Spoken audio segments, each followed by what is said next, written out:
हमारे बुलेटिन की शुरुआत करते हैं हरिद्वार से। ये खबर आपको बता रहे हैं, देव संस्कृति विश्वविद्यालय का दौरा करेंगे सीएम पुष्कर सिंह धामी। लोकसभा स्पीकर ओम बिरला भी इस कार्यक्रम में शामिल होंगे। इंडियन एआई समिट में शामिल होंगे मुख्यमंत्री धामी। समिट में एआई के क्षेत्र में हो रहे नवाचारों पर चर्चा करेंगे। तकनीक भविष्य की दिशा तय करेंगे सीएम धामी। एआई आधारित स्टार्टअप और शोध को बढ़ावा दे रही है राज्य सरकार। सीएम पुष्कर सिंह धामी देव संस्कृति विश्वविद्यालय का दौरा करेंगे। लोकसभा स्पीकर ओम बिरला भी इस कार्यक्रम में शामिल होंगे। वहीं आपको बता दें कि इंडियन एआई समिट में मुख्यमंत्री धामी शामिल होंगे। समिट में एआई के क्षेत्र में नवाचारों पर चर्चा हो रही है और तकनीकी भविष्य की दिशा तय करेंगे सीएम धामी। साथ ही आपको बता दें कि एआई आधारित स्टार्टअप और शोध को बढ़ावा दे रही है राज्य सरकार।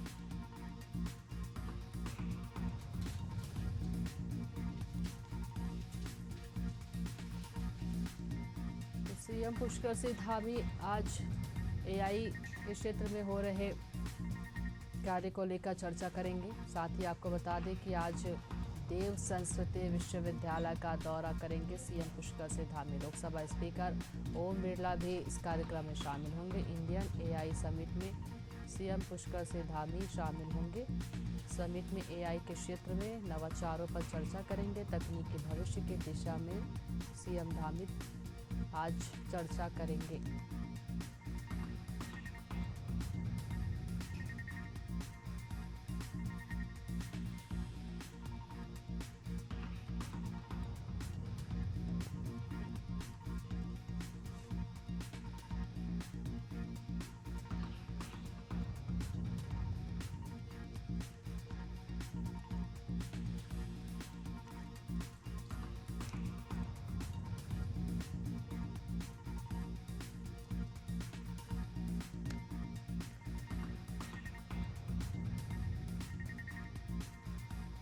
सीएम पुष्कर सिंह धामी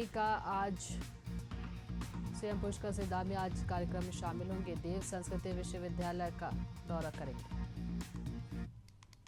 रायपुर से अगली खबर, बीजेपी के प्रदेश महामंत्री पवन साय की कार पर हमला हुआ है। सिटी कोतवाली थाना के पास खड़ी इनोवा पर पुलिसकर्मी ने गमला फेंका। कार का फ्रंट साइड शीशा भी टूटा। घटना से बीजेपी नेताओं में भारी आक्रोश देखने को मिला है।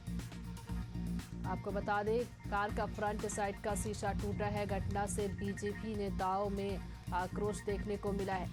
खबर आपको बता रहे, राजधानी रायपुर से बीजेपी के प्रदेश महामंत्री पवन साय की कार पर हमला। सिटी कोतवाली थाना क्षेत्र में खड़ी इनोवा पर पुलिसकर्मी ने गमला फेंका। तस्वीरें आपके सामने। कार का फ्रंट साइड शीशा भी टूटा है। हमारे ज्यादा जानकारी के साथ हमारे ब्यूरो हेड जुड़ गए हमारे साथ नदीम मेमन। नदीम, प्रदेश महामंत्री पवन साय की कार पर हमला हुआ है, क्या जानकारी मिल रही है? देखिए, आपको बताना चाहूंगा कि बीजेपी के प्रदेश महामंत्री पवन साय की कार पर जो है वो हमला हुआ है। सिटी कोतवाली पर खड़ी इनोवा पर पुलिसकर्मी ने जो है वो गमले से फेंका है। उससे बताया जा रहा है कार का फ्रंट साइड सीधा टूट गया है। प्रदेश महामंत्री पवन साय जो है दंत चिकित्सक से को जो है वो से मिलने पहुंचे थे। इस दौरान मुलाकात करने पहुंचे तो इस तरह का नुकसान हुआ दिखा। घटना से कहने हैं बीजेपी नेताओं में आक्रोश है। लेकिन वहीं दूसरी तरफ इस पूरे मामले में नशे की हालत में जो आरक्षक राकेश त्रिपाठी ने ये घटना को अंजाम दिया था, उसे तत्काल प्रभाव से जो है निलंबित यहाँ पर कर दिया गया है। जी, शुक्रिया नदीम तमाम जानकारी के लिए। तो बता दें आपको कि बीजेपी नेता प्रदेश महामंत्री हैं पवन साय, उनकी कार पर यह हमला हुआ है। सिटी कोतवाली थाना के पास खड़ी इनोवा पर पुलिसकर्मी ने गमला फेंका है। वहीं इससे बता दें कार का फ्रंट साइड का शीशा भी टूटा है। घटना से बीजेपी नेता में भारी आक्रोश देखने को मिला है। साथ ही अब इस पूरे मामले को लेकर जांच पड़ताल में जुट गई है पुलिस।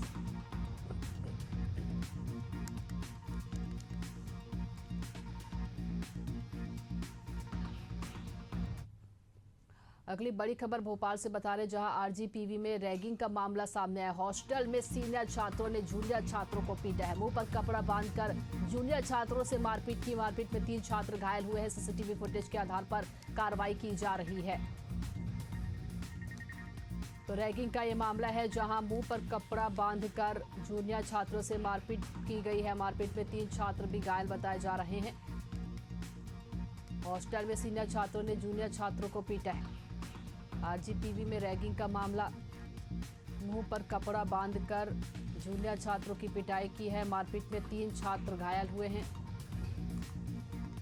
ज्यादा जानकारी के साथ हमारे सहयोगी प्रदीप तलरेजा हमारे साथ जुड़ गए। प्रदीप, सीनियर छात्रों ने जूनियर छात्रों को पीटा है, क्या इसको लेकर जानकारी? देखिए राजधानी भोपाल के आरजीपीवी कॉलेज की अगर बात करें तो यहाँ पर पहला मामला रैगिंग का नहीं है। इससे पहले किन्हीं छात्रों के द्वारा रैगिंग की गई थी और उसके बाद अब कॉलेज प्रबंधन के द्वारा ये कहा गया कि जल्द इन पर कार्रवाई की जाए। तो देखिए इसके बावजूद भी कोई कार्रवाई नहीं देखी गई और इसके बाद कल देर रात को जिस प्रकार से रैगिंग के छात्र हैं उसके द्वारा रैगिंग की गई सीनियर छात्रों में जूनियर छात्रों को देखिए इस पर नहीं लगती। पूरे मामले के लिए जो जानकारी निकल कर आ रही है कि पहले तो लाइट बंद कर दी जाती है। लाइट बंद करने के बाद इन जूनियर छात्रों को मुंह पर कपड़ा रखकर इनको जो है हाथी और डंडों से इनकी पिटाई की जाती है। तस्वीरों में साफ तौर पर देखा जा सकता है कि युवक किस प्रकार से घायल है। तो हालांकि जो सीसीटीवी है, क्योंकि लाइट बंद होने की वजह से सीसीटीवी में वो तमाम चीजें कैद नहीं हो पाती, लेकिन इसके बावजूद भी जो स्कूल कॉलेज प्रबंधन वो इस बात को कह रहा है कि जल्द से जल्द इस मामले का खुलासा किया जाए कि किन छात्रों के द्वारा इस प्रकार की घटना को अंजाम दिया जाए। लेकिन देखिए राजधानी भोपाल के आरजीपीवी कॉलेज में जो रैगिंग का मामला है वो खत्म होने का नाम नहीं ले रहा। लगातार इस प्रकार के मामले जो है वहां पर निकल कर आ रहे हैं। जी बिल्कुल देखने वाली बात होगी कि अब इस पर और आगे क्या कुछ कार्रवाई की जाती। बने रहेंगे हमारे साथ प्रदीप, आपसे और भी जानकारी लेंगे। अगली खबर भोपाल से आपको बताने जा गौशाला में बच्ची के गिरने से मौत हुई है। गोबर के गड्ढे में 5 साल की बच्ची गिरी। अस्पताल ले जाते वक्त रास्ते में बच्ची की मौत हुई। कटारा हिल्स थाना क्षेत्र के बागरोदा का पूरा मामला बताया जा रहा है, जहां गोबर के गड्ढे में 5 साल की मासूम बच्ची गिरी। बच्ची को अस्पताल ले जाया गया। अस्पताल ले जाते समय ही उस बच्ची की मौत हो गई है। गौशाला में बच्ची के गिरने से मौत हुई है। आपको बता दें कि गोबर के गड्ढे में गिरी है 5 साल की बच्ची। हमारे सहयोगी बने हुए हमारे साथ प्रदीप, बच्ची के गिरने का यहाँ पर खबर मिल रहा है। 5 साल की मासूम बच्ची की मौत हो गई है, क्या कुछ जानकारी वहाँ से? देखिए राजधानी भोपाल के कटारा थाने स्थित बगरौदा क्षेत्र होता है, जहाँ पर वहाँ पर एक गौशाला का संचालित की जाती है। और इस गौशाला में एक गोबर को संग्रहित करने की खाद बनाने का भी वहाँ पर काम होता था। उसके लिए पर्याप्त जो है वहाँ पर स्थान बनाया गया था। वहाँ पर एक गड्ढा बनाया गया था जहाँ पर खाद के लिए गोबर का संग्रहण होता था। लेकिन देखिए वही खाद के संग्रहण वाली क्षेत्र जो है वो मौत का क्षेत्र बन गई, क्योंकि वहाँ पर जिस प्रकार से जो सावधानियां बरतनी चाहिए थी वहाँ पर वो तमाम सावधानियां नहीं देखी गई, जिसके चलते 5 साल की बच्ची जो गड्ढे में गिर जाती है, जिससे उसकी दर्दनाक मौत हो जाती है। देखिए अगर पूरे इस घटनाक्रम को समझा जाए तो ये साफ तौर पर देखा जा सकता है कि गौशाला है जहाँ पर ये बच्ची का जिसकी मौत हुई है, हालांकि बच्ची अपने बड़े भाई के साथ पहले वहाँ पर खेल रही थी, लेकिन अचानक ही वो गड्ढे की तरफ चली जाती है और उसमें गिर जाती है। जैसे जैसे परिवार उसको गोबर के गड्ढे से बाहर निकालते हैं और हॉस्पिटल लेकर जाने की कोशिश करते हैं, तो रास्ते में ही बच्ची की मौत हो जाती है। लेकिन इसकी कहीं ना कहीं बड़ी लापरवाही जरूर गौशाला प्रबंधन की तरफ से की गई है। अब देखने वाली बात ये होगी कि पुलिस उस मामले को कैसे दर्ज करते, क्या कुछ कार्रवाई करती है। शुक्रिया प्रदीप तमाम जानकारी के लिए। डबरा से अगली खबर आपको बताने जा, पत्नी ने पति की जान से मारने की कोशिश की है। पत्नी ने पति पर गर्म पानी डाला। प्राथमिक उपचार के बाद पति की हालत गंभीर बताई जा रही। ग्वालियर रेफर किया गया है। भीतरवार कस्बे के वार्ड नंबर 3 का पूरा मामला बताया जा रहा है।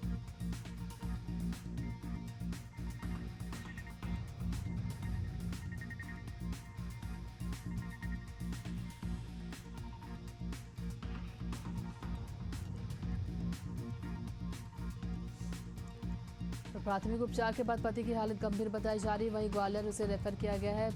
पत्नी ने पति पर हमला किया है और आपको बता दें कि गर्म पानी पति पर डाला, जान से मारने की कोशिश की पत्नी ने।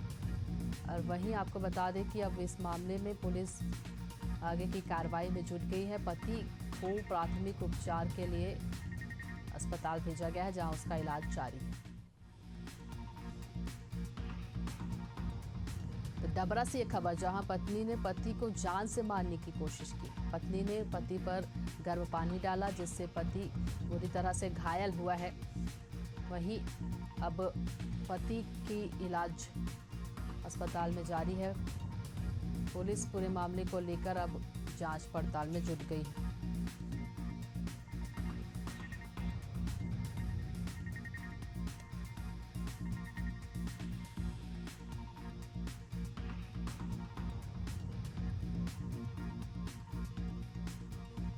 तो डबरा से ये खबर, हमारे सहयोगी जुड़ गए हमारे साथ कमलेश सोनी। कमलेश, पत्नी ने पति पर गर्म पानी डाला है, क्या कुछ मामला है, किस वजह से पति और पत्नी में इस तरह से लड़ाई हुई? मैं आपको बता दूं, ये भितरवार कस्बे के वार्ड क्रमांक 3 की घटना है। आज सुबह का मामला है। पति पत्नी में काफी दिन से अनबन चल रही थी, मनमुटाव चल रहा था और आज सुबह पति सो रहा था। उसी समय पत्नी ने गर्म पानी लेकर इसके ऊपर डाल दिया, जिससे उसके कंधा और सिर का कुछ हिस्सा जल गया। पत्नी का नाम पूजा जाटव बताया गया और पति का नाम आनंद जाटव है। आनंद में उसके घर वाले उसको लेकर अस्पताल पहुंचे, जहां उसकी स्थिति गंभीर होने पर उसे ग्वालियर जिला अस्पताल रेफर किया गया है। जी बिल्कुल, और उसे जिला अस्पताल रेफर किया गया है। जानना चाहेंगे कि अब पुलिस इस पर क्या कुछ कह रही है, क्या कुछ आगे कार्रवाई की जाएगी? क्योंकि ये बहुत सुबह की घटना है, पुलिस तो उस समय तक मौके पर नहीं पहुंची थी। उसके घर वाले लेकर उसको ग्वालियर चले गए। क्योंकि पुलिस वालों का कहना है कि मामला उनके संज्ञान में आ गया है और वो ग्वालियर बयान के बाद आगे की कार्रवाई करेंगे। जी शुक्रिया कमलेश तमाम जानकारी के लिए। राजधानी रायपुर से खबर, जहां राज्य प्रशासनिक सेवा के 4 अधिकारियों का तबादला हुआ है। सामान्य प्रशासन विभाग ने यह आदेश जारी किया है। तो राज्य प्रशासनिक सेवा में के 4 अधिकारियों का ट्रांसफर यहां पर किया गया है। सामान्य प्रशासन विभाग ने यह आदेश जारी किया है। राजधानी रायपुर से ये खबर, यह आदेश जारी हुआ है। बता दें, सामान्य प्रशासन विभाग ने यह जारी किया है। राज्य प्रशासनिक सेवा में 4 अधिकारियों का तबादला किया गया है।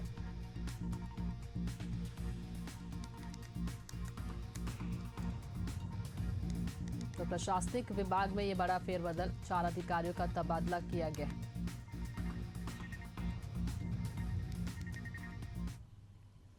राजधानी रायपुर से एक खबर, जहां बीजेपी महामंत्री अखिलेश सोनी आज करेंगे प्रेस वार्ता। दोपहर 2 बजे एकात्म परिसर में प्रेस वार्ता करेंगे। सेवा पखवाड़ा की तैयारियों की प्रेस वार्ता का जानकारी देंगे। 17 सितंबर से होने वाले कार्यक्रमों की भी जानकारी देंगे। वहीं संगठन से जुड़े अन्य विषयों पर भी चर्चा कर सकते हैं।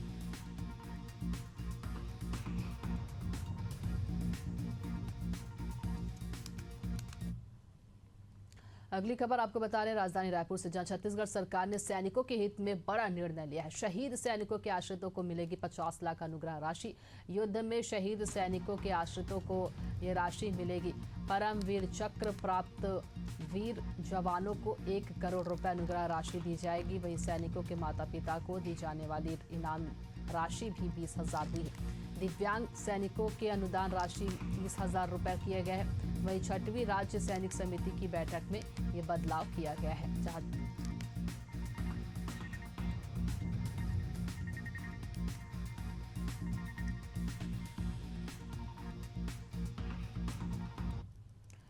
और अगली खबर भोपाल से आपको बता रहे हैं, जहां एमपी में मानसून का सिस्टम कमजोर हुआ है। प्रदेश में अगले 3 दिन तक हल्की बारिश की संभावना है। अगले 24 घंटे के लिए प्रदेश में कहीं भी भारी बारिश का अलर्ट जारी नहीं हुआ है। लोकल सिस्टम के चलते केवल हल्की बारिश की संभावना मौसम विभाग ने जताई है। तो बता दें, लगातार बारिश हो रही थी, लेकिन अब जो है फिलहाल भारी बारिश का अलर्ट नहीं हुए।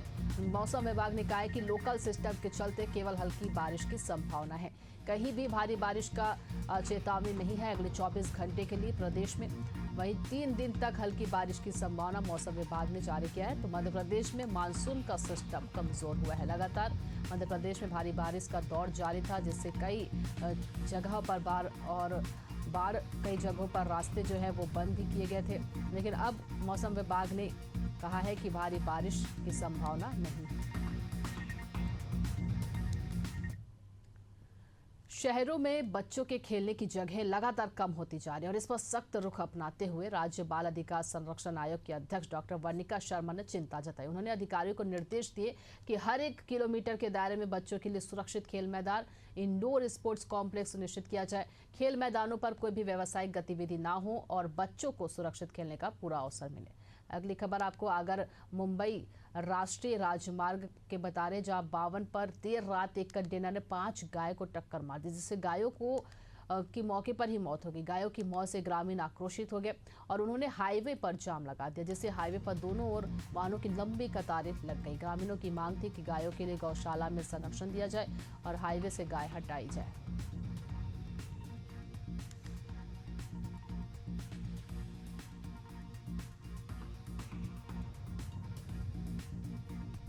ये देखिए तस्वीरें आप देखिए, जहां कई गायों की मौत हुई, वहीं इसकी वजह से जो है सड़क पूरी तरह से जाम हुई। ग्रामीणों की मांग थी कि गायों के लिए गौशाला में संरक्षण दिया जाए और हाईवा से गाय हटाई जाए।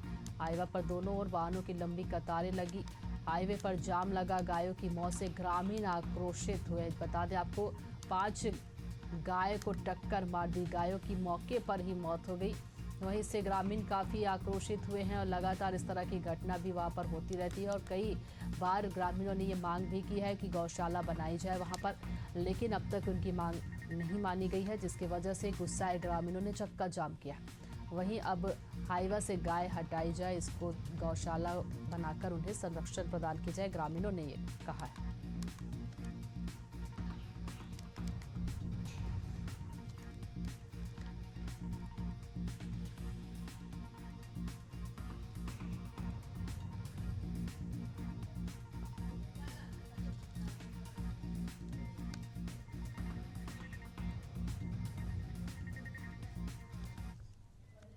शहरों में बच्चों के खेलने की जगह लगातार कम होती जा रही है और इस पर सख्त रुख अपनाते हुए राज्य बाल अधिकार संरक्षण आयोग की अध्यक्ष डॉक्टर वर्णिका शर्मा ने चिंता जताई है। उन्होंने अधिकारियों को निर्देश दिए कि हर 1 किलोमीटर के दायरे में बच्चों के लिए सुरक्षित खेल मैदान और इंडोर स्पोर्ट्स कॉम्प्लेक्स सुनिश्चित किया जाए। खेल मैदानों पर कोई भी व्यावसायिक गतिविधि न हो और बच्चों को सुरक्षित खेलने का पूरा अवसर मिले।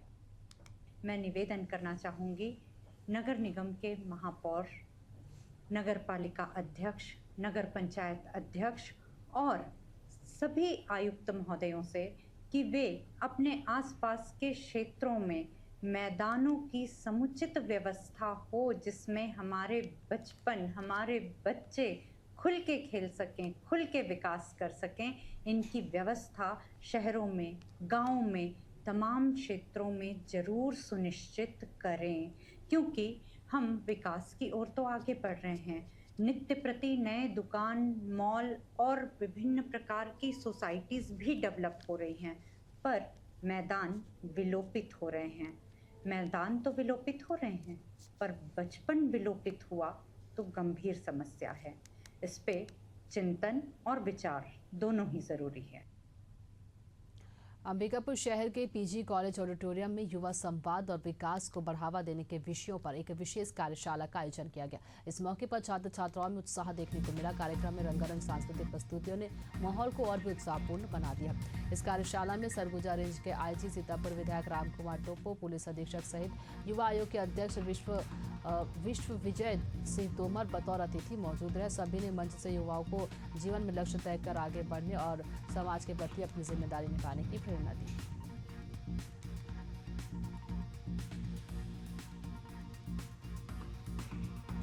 छत्तीसगढ़ राज्य युवा आयोग के द्वारा युवाओं के साथ संवाद लगातार जारी है।